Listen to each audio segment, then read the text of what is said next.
Salut, je suis Laura. Ma famille m'a rayée de sa vie depuis longtemps. Il paraît que c'était comme ça depuis mon premier jour. Tous les enfants de la maternelle se vantaient de leurs jouets. Mais je n'avais rien à dire. Pour Noël et le Nouvel An, je n'ai pas reçu de cadeaux, sauf de l'école grâce au patron.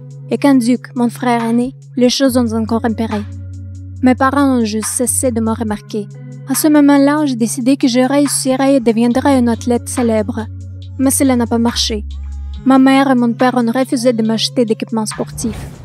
Je dois totalement refaçonner ma vie et convaincre tous que j'existe. Quelquefois, sur Internet, mon attention a été attirée par une annonce. On invitait des filles à un casting pour une nouvelle émission. Et, ce qui est le meilleur, on ne demandait pas de la formation d'acteur. C'est ça. Pendant le casting, l'assistante m'a beaucoup demandé de ma famille, les relations avec mes parents et mon frère, si je peux leur faire confiance selon tout, combien de fois nous nous reposons ensemble. J'ai raconté tout, comme ça l'est. Mais je le regrettais après à cause du risque de tout gâter. Et encore, parce que je ne suis rien pour ma famille. Ce soir, l'assistante m'a rappelé. Si vite, alors on m'a rejeté. Quoi? J'ai réussi le casting? Sans blague? Je vais hurler de mon bonheur.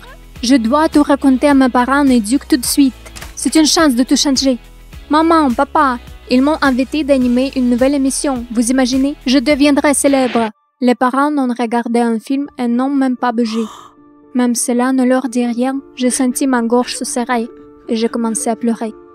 Le tournage a commencé. J'ai passé ma semaine en studio, mais personne ne s'est inquiété à la maison. Un jour, j'étais très en retard à quart de tournage. Je suis revenue fort tard, mais il n'y avait que des casseroles vides à la cuisine. Tout s'était déjà couché sans penser à moi. Je manquais d'énergie de cuisiner et je voulais me coucher le ventre vide. Mais tout à coup, on sonna à la porte. Un livreur se tenait là. Il a appelé mon nom et m'a passé un énorme paquet qui contenait des repas d'un restaurant couteau et une lettre d'un admirateur. Ça alors! Maman, ensommeillée, est sortie et m'a demandé de ne pas faire de bruit. Maman, vois ce que le livreur m'a donné. Allons-y! Le lendemain, le livreur est revenu, mais cette fois avec des fleurs, peluches et une barquette de foie gras. Je n'en crus pas mes yeux. Tout de suite, papa a pris la barquette. « Hé, laissez-moi au moins goûter, c'est la mienne !»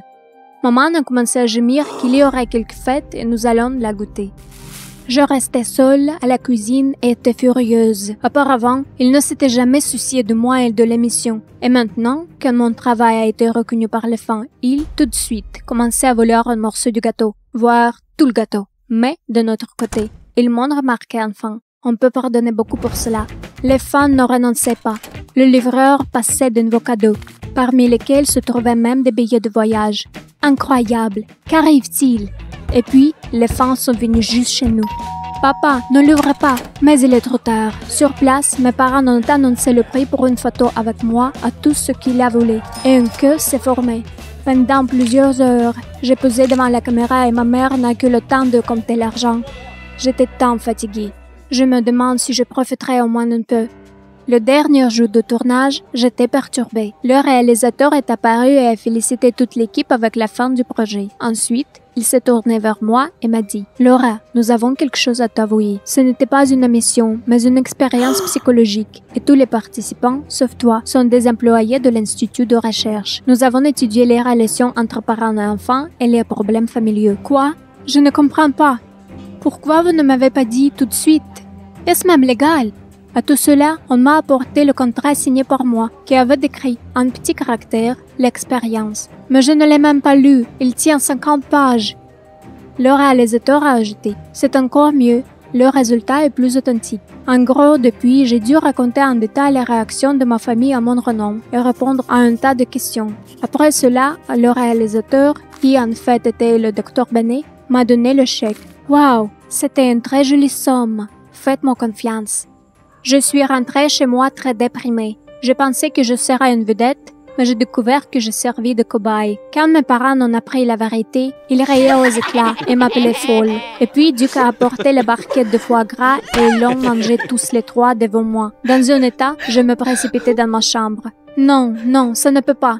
Nous ne sommes pas une famille. Ils se conduisent comme si je n'ai qu'un lien avec eux. Et puis ça m'a frappée.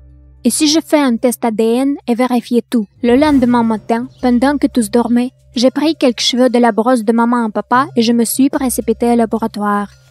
Une semaine plus tard, le résultat était prêt. J'ai laissé échapper l'enveloppe de maman et chancelé. L'infirmière a dû venir me ramasser et m'asseoir sur le canapé. Ce n'est rien. On étouffe ici. Je n'arrivais pas à y croire. Toutes ces années, j'étais élevée par des étrangers. Mais ailleurs, ma vraie mère doit exister. Le plan a mouru sur le coup. 1 heure plus tard, j'étais dans l'office du détective privé. Aidez-moi à retrouver ma propre mère. Je viens d'apprendre que je ne suis pas la fille biologique de mes parents. Voici un test ADN. Combien vaudront vos services? Le détective m'a regardé attentivement et a nommé une somme 2 fois plus que celui-ci de l'expérience. Oh non! Le désespoir m'a envahi et je me suis mise à pleurer. Tout à coup, le détective a mis sa main sur mon épaule et a dit qu'il avait lui-même été adopté et qu'il me faisait une remise de 50%. Merci, Monsieur Perry. 1 mois entier avait passé et il n'y a eu aucune nouvelle de détective. Peut-être m'a-t-il trompé? J'ai décidé d'aller le voir immédiatement. Combien peut-on attendre? Dans la rue devant moi, soudainement, une voiture s'est arrêtée. C'était le détective. Il a dit que, selon les documents de la maternité, j'étais née avec une malformation du cœur. Quoi? Mais je n'ai jamais eu de problème cardiaque. Il a continué. Le jour de l'accouchement, il y avait 2 femmes dans ma chambre. Ma mère et une certaine Mary Rose, qui élève maintenant une fille de mon âge avec une malformation du cœur. Attendez. Voulez-vous dire que j'ai été échangée à la maternité? Alors, il m'a offert une enveloppe. Elle contenait un test ADN. Tout de suite, j'ai aperçu la ligne. La crédibilité que Mary Rose est la mère biologique de Laura Coleman est de 99%. Ce n'est pas possible!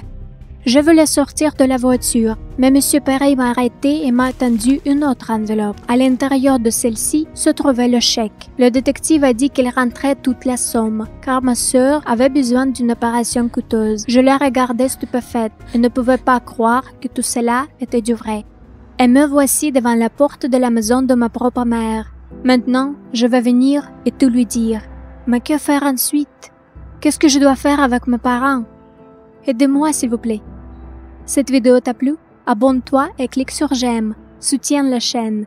Merci. Je me suis réveillée avec une faim de loup et en frissonnant. J'avais de la difficulté à me rendre jusqu'à la cuisine. Le réfrigérateur était vide, alors mes parents n'avaient plus d'argent. Encore une fois, je me demandais où je pourrais bien trouver de quoi manger. Et puis, je me suis rappelé de la cave. Ma mère avait l'habitude de cacher de la nourriture là. En descendant au sous-sol, je me suis enfargée dans une canne.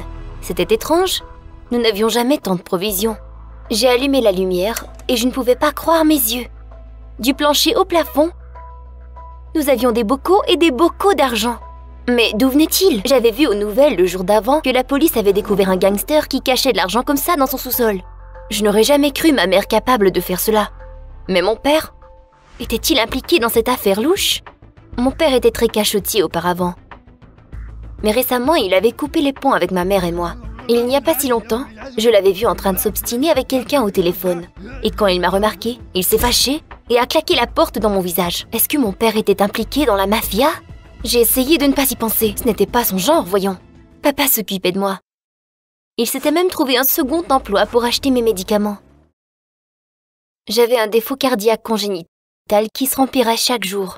Soudainement, la porte d'entrée a claqué et j'ai entendu la voix de maman. J'ai monté les escaliers en vitesse et je lui ai demandé tout de suite « Pourquoi y a-t-il tant d'argent dans le sous-sol » Mais ma mère était visiblement nerveuse et m'a dit sèchement de ne rien toucher dans le sous-sol et de me mettre au lit. J'étais encore trop faible.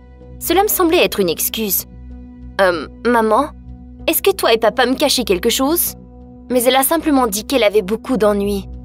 Et elle m'a promis de découvrir le mystère derrière ces bocaux d'argent de mon père immédiatement, et que je devais avoir tout imaginé.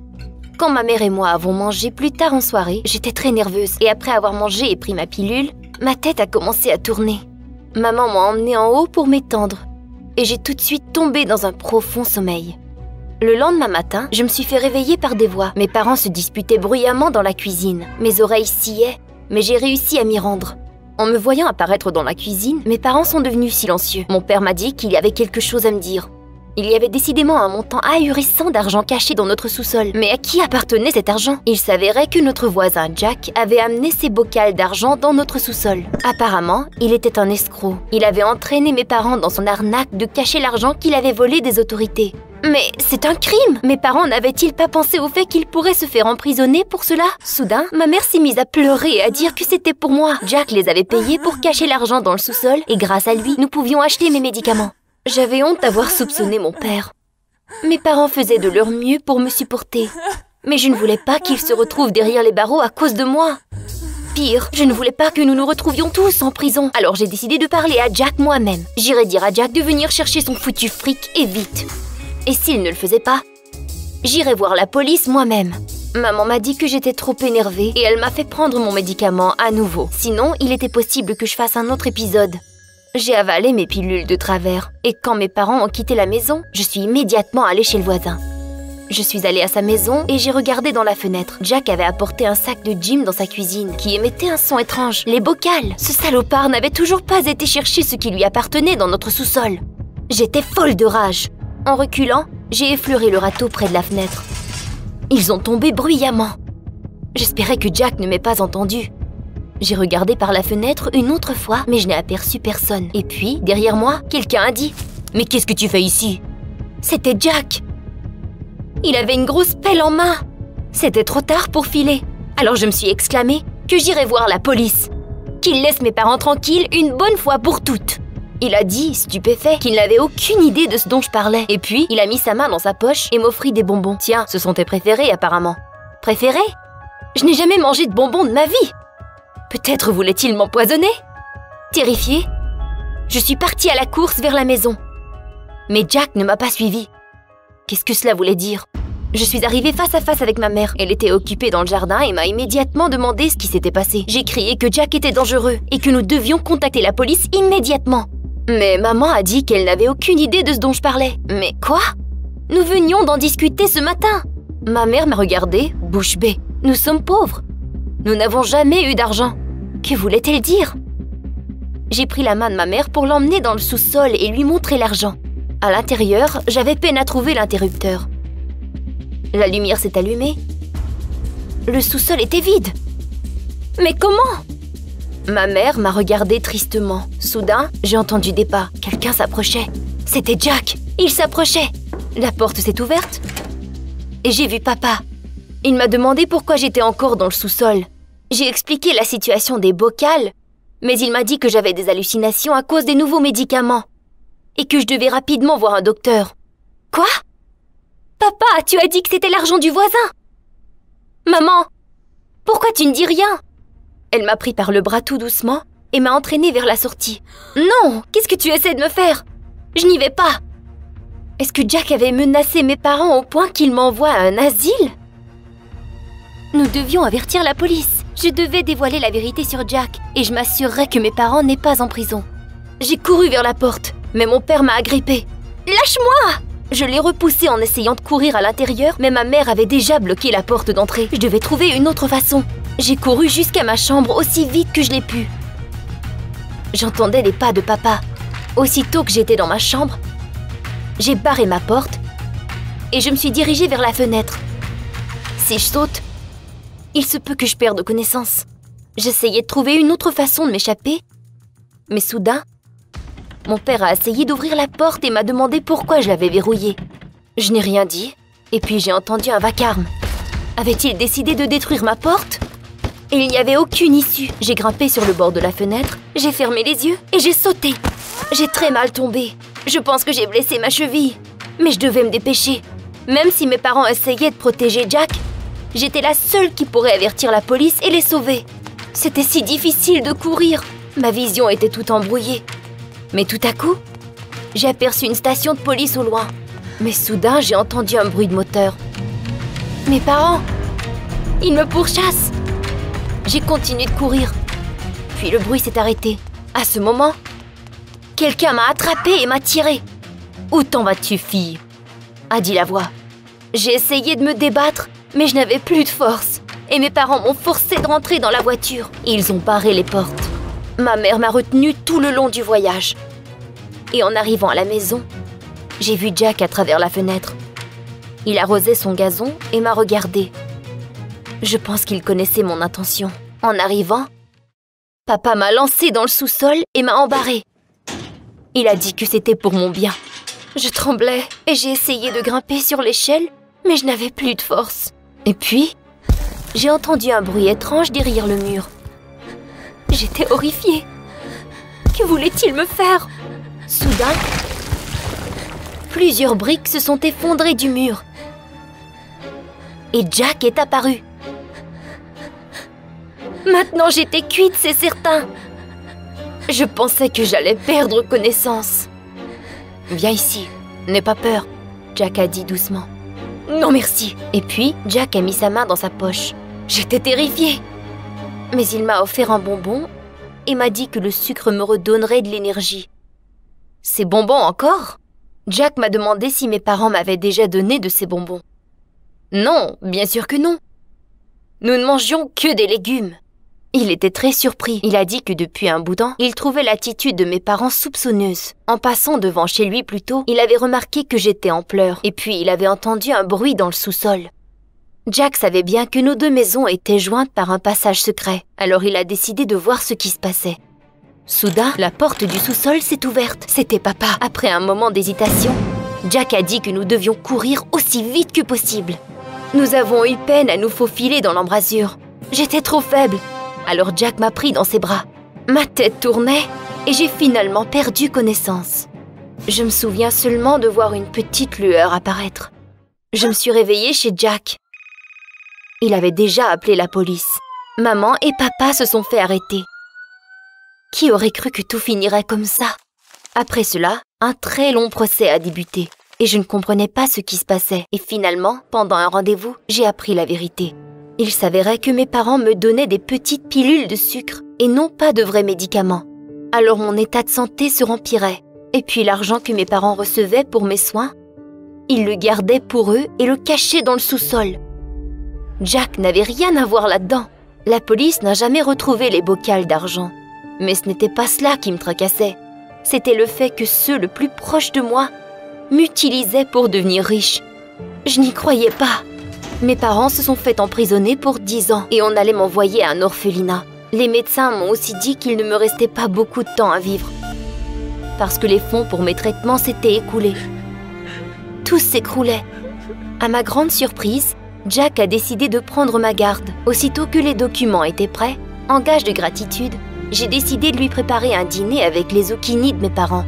Je n'ai peut-être pas longtemps à vivre, mais pendant le temps qu'il me reste, j'aimerais bien lui repayer ses bonnes actions.